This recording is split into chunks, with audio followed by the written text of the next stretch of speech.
আসসালামু আলাইকুম, সবাই কেমন আছেন? আশা করছি সবাই অনেক বেশি ভালো আছেন। তো আজকে হচ্ছে আমি নাগা উইংস রেসিপি নিয়ে চলে এসেছি। ঘরে থাকা মশলা দিয়ে কিন্তু খুব সহজে বানিয়ে নিতে পারেন। তো রেস্টুরেন্টে যাওয়ার ঝামেলা ছাড়াই ঘরে বসে বাচ্চাদের বা আমরা যে কোনো সময় খেতে পারি, ইচ্ছা করলেই রেস্টুরেন্টে যাওয়া লাগবে না। খুব সহজে দেখানোর চেষ্টা করেছি। তো এখানে হচ্ছে চিকেন উইংস নিয়ে নিয়েছি বেশ অনেকগুলো। হাফ কেজি হাফ কেজি হবে না, 1 কেজি পরিমাণ মতো। তো আমি খুব ভালো করে ধুয়ে পরিষ্কার করে পানি ঝরিয়ে নিয়েছি আর একটা বলে নিয়েছি। এখন হচ্ছে মেরিনেট করার পালা।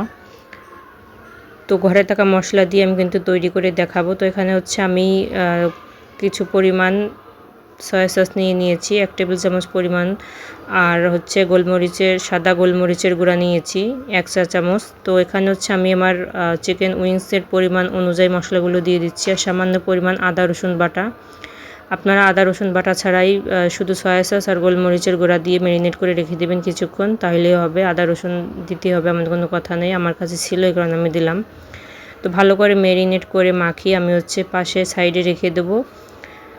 আর এখানে নিয়েছি হচ্ছে 1.5 কাপ ময়দা আর কিছুটা লবণ, আর নিয়েছি লাল মরিচের গুঁড়া। তো লাল মরিচের গুঁড়া আমি বেশ খানিকটা দিয়ে দেবো, যেহেতু নাগা উইংস তৈরি করবো এই কারণে ঝালটা একটু বেশি থাকবে এই রেসিপিতে। যারা ঝাল স্পাইসি খাবার খেতে পছন্দ করেন তাদের আজকে রেসিপিটি খুব ভালো লাগবে। তো এখানে হচ্ছে আমি 3 টেবিল চামচ পরিমাণের মতো মরিচের গুঁড়া দিয়ে দিয়েছি। তো ময়দার সাথে আমি মরিচের গুঁড়া লবণটা ভালো করে মিক্সড করে এখানে চিকেন উইংসগুলো আমি কোট করে নিচ্ছি। একবার কোট করে নেব, আপনারা চাইলে 2-3 বার করে নিতে পারেন। তো হচ্ছে ভালো করে ময়দাটা মাখিয়ে নিচ্ছি চিকেন উইংসের সাথে। এভাবে করে হচ্ছে আমি সবগুলো ম্যারিনেট করে নিব।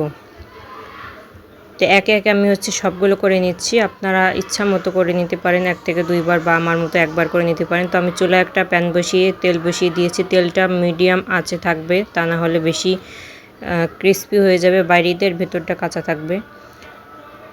তো এগুলো দিয়ে আমি একে একে হচ্ছে তেলের ভিতরে চিকেন উইংসগুলো দিয়ে ভেজে নিচ্ছি, মানে ভেজে নেওয়ার জন্য দিয়ে দিলাম।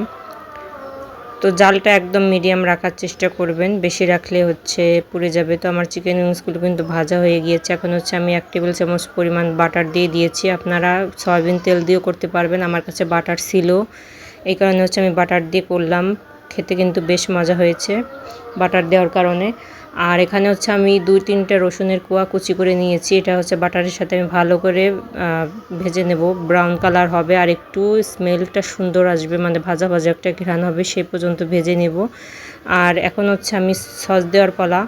তো নাগা উইংসের মূল ইনগ্রেডিয়েন্টস হচ্ছে সস। আপনারা এখানে আমি হচ্ছে দিয়ে দিয়েছি হচ্ছে 1.5 কাপ পরিমাণ টমেটো সস, ওয়েস্টার সস আর হচ্ছে ওই সয়া সস। আপনারা ওয়েস্টার সস না থাকলে শুধু টমেটো সস আর সয়া সস দিয়ে করতে পারবেন, কোনো সমস্যা নাই। তো এখানে হচ্ছে আমি কি বলে শুকনা মরিচ রেখেছিলাম, মানে চিলি ফ্লেক্স যেটা নামে আমরা চিনি। তো সেটা হচ্ছে আমি দিতে ভুলে গিয়েছিলাম। রসুনের যখন ভাজা হয়ে যাবে তখন দিবেন, আমি হচ্ছে এখন দিয়ে দেবো, আমার এখন মনে পড়েছে। তো চিলি ফ্লেক্সগুলো দিয়ে দেবো। আর যেহেতু এটা নাগা উইংস এই কারণে হচ্ছে বললাম যে মরিচের পরিমাণ বা ঝালের পরিমাণ একটু বেশি হবে। খেতে কিন্তু বেশ মজা হয়েছে, আপনাদের ভাইয়াও কিন্তু প্রশংসা করেছে আজকের রেসিপিটা। তো আমি হচ্ছে সবসময় হচ্ছে বাইরে চাইনিজ খেতে যেতাম। তো আমি যখন সসগুলো সম্পর্কে জানলাম এবং মানে যে ওরা যে সসগুলো ব্যবহার করে চাইনিজ খাবারে, এই কারণে এত টেস্ট আসে। তো সেগুলো হচ্ছে আমি বাসায় কিনে নিয়ে আমি কিন্তু সবসময় বাসায় রান্না করি। তো আমি চেষ্টা করি আমার পরিবারকে নিজের হাতে সুন্দর সুন্দর মজার খাবার খাওয়ানোর। তো আমি সসটা ভালো করে কিছুক্ষণ নেড়ে চেড়ে কুক করে তারপরে হচ্ছে আমি চিকেন উইংসগুলো দিয়ে দিলাম। আমার কিন্তু প্রায় শেষের পথে, এখন হচ্ছে আমি নামিয়ে পরিবেশন করে নেব। আর আজকের এই রেসিপিটি কেমন হয়েছে অবশ্যই বলে যাবেন, একদম ঘরোয়াভাবে দেখানোর চেষ্টা করেছি। ভালো লাগলে লাইক কমেন্ট শেয়ার করতে ভুলবেন না, কমেন্টে বলে যাবেন। আর আমার পেজটা ফলো দিয়ে আমার পাশে থাকবেন।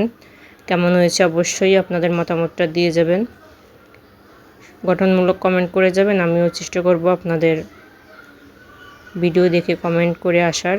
তো আমার কিন্তু ভিডিও দেওয়ার সময় কিন্তু আমার কিন্তু খেতে ইচ্ছে করছে, এতটা লোভনীয় হয়েছিল। আসসালামু আলাইকুম, থ্যাংকস ফর ওয়াচিং।